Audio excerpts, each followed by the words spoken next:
Hello weavers, welcome back to my mini vlog. ఈ రోజు నా పరిస్థితి ఎలా ఉంది అని అంటే, మా ఇంట్లో అయితే 2 గాడీలు ఉన్నాయండి. 2 గాడీలు ఉండకుండా ఏం ప్రయోజనం? ఒక్క దాంట్లో కూడా పెట్రోల్ లేదు, అయిపోయింది, చూసుకోలేదన్నమాట. అందుకని పాపం మా పిల్లోళ్ళు అయితే నడుచుకొని వెళ్తున్నారు. మా చిన్నోడికైతే నేను ఇడిచిపెట్టేసి వచ్చాను స్కూల్ దగ్గర. పాపం అండి, మా పెద్దోడు అయితే దూరం, మా పెద్దోడికి కాలేజ్ స్కూల్, అందుకని వాడైతే నడుచుకొని వెళ్ళాడు. మళ్ళీ రాగానే నేనైతే బట్టలు ఆరేసానన్నమాట. ఆరేసి మళ్ళీ ఇంట్లో పని అంతా చూసుకునేసాను.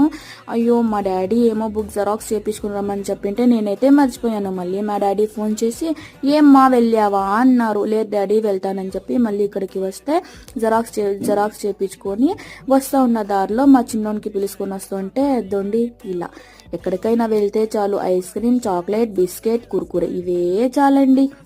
నిజం చెప్పండి, మీ పిల్లలు కూడా ఇంతే కదా? పిల్లలు అన్నాక ఇంకా ఇలానే ఉంటారులేండి. Please subscribe to